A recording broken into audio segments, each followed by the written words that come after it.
Hello guys, my name is Nisha Saini and welcome to UGC NET literary sphere. So guys, आज की जो हमारी video है वो है रोमांटिक एज के ऊपर। वीडियो शुरू करने से पहले मैं आपको एक बात बता देती हूँ कि अगर आप लोगों को यूजीसी नेट इंग्लिश से रिलेटेड किसी भी टॉपिक पर वीडियो चाहिए तो आप लोग मुझे कमेंट सेक्शन में कमेंट करके बता सकते हैं। मैं जल्द से जल्द आपको वीडियो प्रोवाइड करने की कोशिश करूँगी। सो गाइस, शुरू करते हैं आज की वीडियो। जो आज की हमारी वीडियो है वो रोमांटिक एज से संबंधित वीडियो है। इस वीडियो में हम डिस्कस करेंगे कि जो रोमांटिक एज है उसकी शुरुआत कब होती है और कब ये जो एज है उसका एंड होता है। उसके बाद नेक्स्ट हम डिस्कस करेंगे कि जो रोमांटिक एज है और रोमांटिक एज से पहले की जो एज है नियो क्लासिकल एज, इन दोनों एजेस के बीच में क्या क्या डिफरेंसेस हैं। थर्ड थिंग, इस वीडियो में हम डिस्कस करेंगे कि इस एज के जो भी इम्पोर्टेंट स्कूल्स थे या जो भी इम्पोर्टेंट ग्रुप्स इस एज में थे उनको हम डिस्कस करेंगे एंड देन जो इस एज के इम्पोर्टेंट पोएट्स हैं उनकी हम बात करेंगे। गाइज, शुरू करते हैं आज की वीडियो।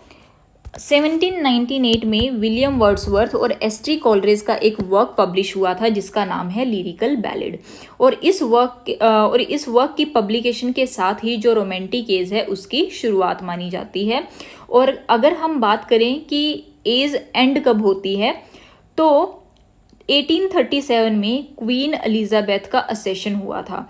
और जब क्वीन एलिजाबेथ थ्रोन पर बैठी थी 1837 में, उस टाइम पीरियड पर ही इस एज की एंड माना जाता है कि क्वीन विक्टोरिया के थ्रोन पर बैठते ही ये जो एज है वो ख़त्म हो जाती है। बेसिकली इस एज का जो टाइम पीरियड है वो क्या हुआ, 1798 टू 1837। जो मैं बताया आपको जैसे कि 1798 में ये जो एज है वो शुरू होती है, बट ऐसा नहीं है कि एकदम से ये जो एज है वह 1798 में शुरू हो गई थी। इस एज से पहले ही 1798 से पहले ही जो राइटर्स थे या जो पोइट्स थे उनके वर्क्स में हमें जो रोमांटिक एज के करेक्टरिस्टिक्स हैं जो कि मैं आपके साथ आगे भी डिस्कस करूंगी, जैसे कि इमेजिनेशन हो गया, इमोशंस हो गए, फीलिंग्स हो गई, इन सब चीज़ों को बेस बनाकर जो वो अपने वर्क लिखते थे वो हमें 1798 से पहले के जो राइटर्स हैं उनके वर्क में हमें ये करेक्टरिस्टिक्स देखने को मिलते हैं।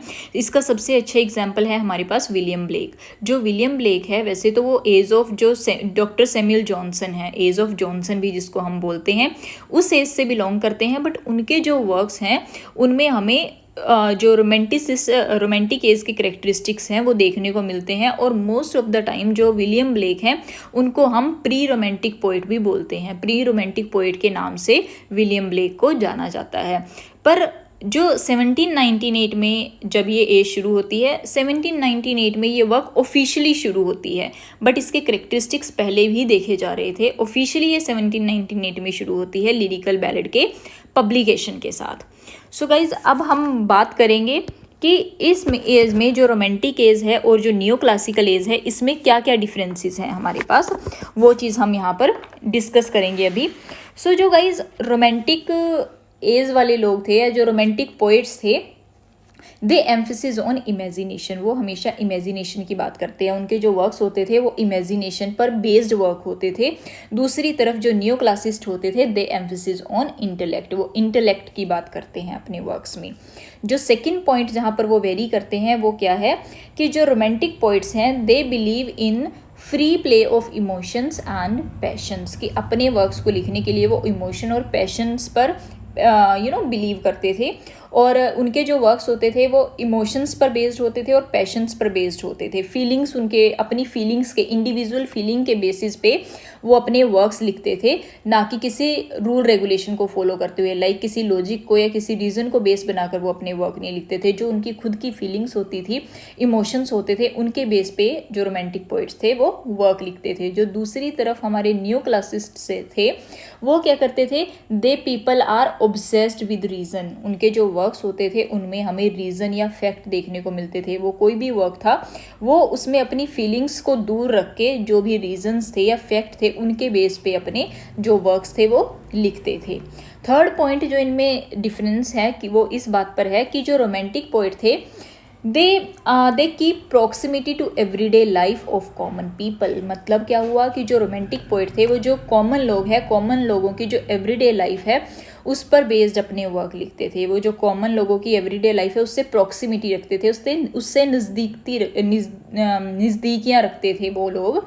और जो दूसरी तरफ हमारे न्यू क्लासिस्ट हैं, दे आर रिमोट और अलूफनेस फ्रॉम एवरीडे लाइफ। ये जो लोग थे न्यू क्लासेस थे वो एवरीडे लाइफ से दूरियां रखते थे, वो एवरीडे लाइफ के ऊपर अपने वर्क है जो वो नहीं लिखते थे।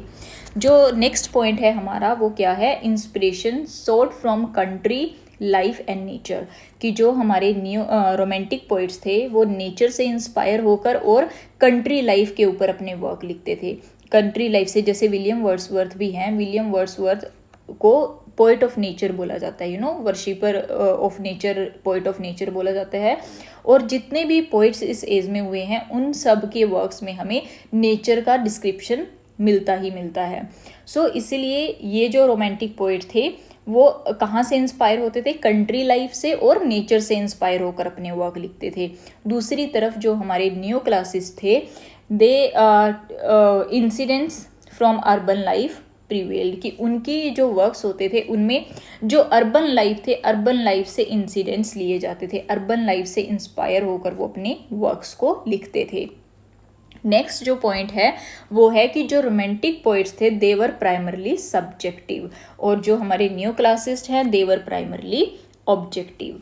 और जो लास्ट पॉइंट हमारा इसका है वो है कि turn to medieval age for inspiration. कि ये जो लोग थे हमारे रोमांटिक पोइट्स थे, they turn to medieval age for inspiration. मतलब क्या हुआ कि जो रोमांटिक पोइट्स थे ये कहाँ से इंस्पायर होते थे अपने वर्क्स लिखने के लिए, मिडीवियल एजेस से। और दूसरी तरफ जो न्यू क्लासेस थे वो लोग इंस्पायर होने के लिए जो क्लासिकल राइटर्स थे, क्लासिकल राइटर्स की तरफ मुड़ते हैं, क्लासिकल राइटर्स से वो इन्फ्लुएंस होते हैं। जैसे कि हमारी जो ancient Greek and Latin writers हैं उनसे इंस्पायर होकर पुराने जो ग्रीक और लेटिन राइटर्स कौन हो गए, जैसे कि ओविड हो गए, होमर हो गए, ये सब जो राइटर्स थे इनके वर्क से इंस्पायर होके इन्होंने न्यू क्लासिस्ट्स ने अपने वर्क्स को लिखा था।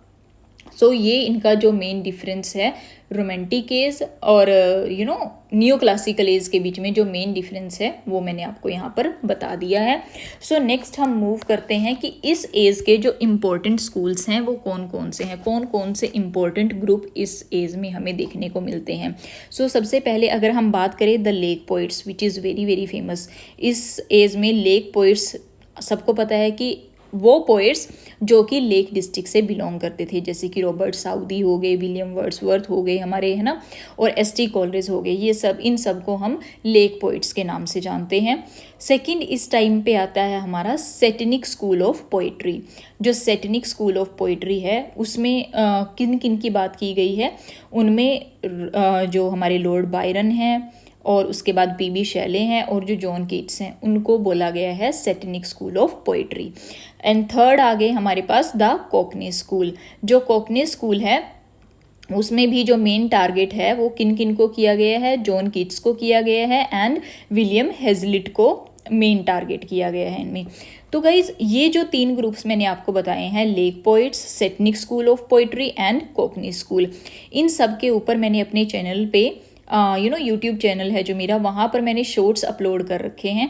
उनमें वो जो शॉर्ट्स हैं वो 40 to 50 सेकेंड्स के हैं और जितनी भी इम्पॉर्टेंट इन्फॉर्मेशन इन ग्रुप से रिलेटेड है वो सब उस 50 सेकेंड्स में मैंने कंप्लीट की है। तो उन शॉर्ट्स के जो लिंक हैं वो मैं आपको इस वीडियो के डिस्क्रिप्शन बॉक्स में डाल दूँगी, आप वहाँ पे जाकर डिटेल में इनको देख सकते हो एक बार। सो ये हो गए हमारे इम्पोर्टेंट स्कूल इस टाइम के। उसके बाद हम बात करेंगे इस टाइम पीरियड के जो इम्पोर्टेंट पोइट्स थे। इम्पोर्टेंट पोइट्स कौन कौन से हैं। सो गाइज इस एज के जो पोइट्स हैं उनको 2 ग्रुप्स में डिवाइड किया गया है। एक तो जो first generation and second generation. जो हमारी फर्स्ट जनरेशन है, फर्स्ट जनरेशन के जो पोइट हैं वो कौन कौन हैं, जैसे एस.टी. कॉलरेज हो गए, विलियम ब्लेक हो गए and William Wordsworth. In 3 poets को हम फर्स्ट जनरेशन में काउंट करते हैं और रॉबर्ट साउदी को भी इस फर्स्ट जनरेशन में काउंट किया जाता है। देन जो सेकेंड जनरेशन है, सेकेंड जनरेशन के जो मेन पोइट्स हैं वो है Lord Byron, PB Shelley and John Keats. ये जो सेकेंड जनरेशन के पोइट्स हैं, इनमें से जो जॉन कीट्स हैं वो काफ़ी फेमस हैं। और जो जॉन कीट्स हैं वो बेसिकली किस चीज़ के लिए फेमस है, उन्होंने जो अपने ओड्स लिखे थे, अपने ओड्स के लिए फेमस है। ओड टू साइकी हो गया, ओड टू ऑटम इन्होंने लिखा था, ओड टू नाइटिंगेल इन्होंने लिखा है, ओड टू ग्रीशियन अर्न इन्होंने लिखा है। तो इनके ये जो ओड्स हैं, अपने ओड्स के लिए जॉन कीट्स बहुत ही ज़्यादा फेमस थे। सो गाइज़, ये जो मैंने आज कराया है ये रोमांटिक एज का एक ओवरव्यू है। जो भी इसके बारे में इम्पॉर्टेंट चीज़ें मुझे लगती थी, this is just the glimpse of romantic as. अगर आपको डिटेल में वीडियो चाहिए इस एज के ऊपर तो आप लोग मुझे कमेंट सेक्शन में कमेंट करके बता सकते हैं, मैं आपको डेफिनेटली वीडियो प्रोवाइड करूँगी। और अगर इस एज से रिलेटेड किसी पर्टिकुलर पोएट पे, किसी पर्टिकुलर राइटर पे वीडियो चाहिए तो वो भी आप मुझे बता देना, I will provide you the video. So guys, आज की वीडियो में बस इतना ही। आई होप आपको समझ आया होगा। And if you like the video please don't forget to like, share and subscribe. And if you have any doubt you can ask me in the comment section below. Thank you so much for watching the video, guys.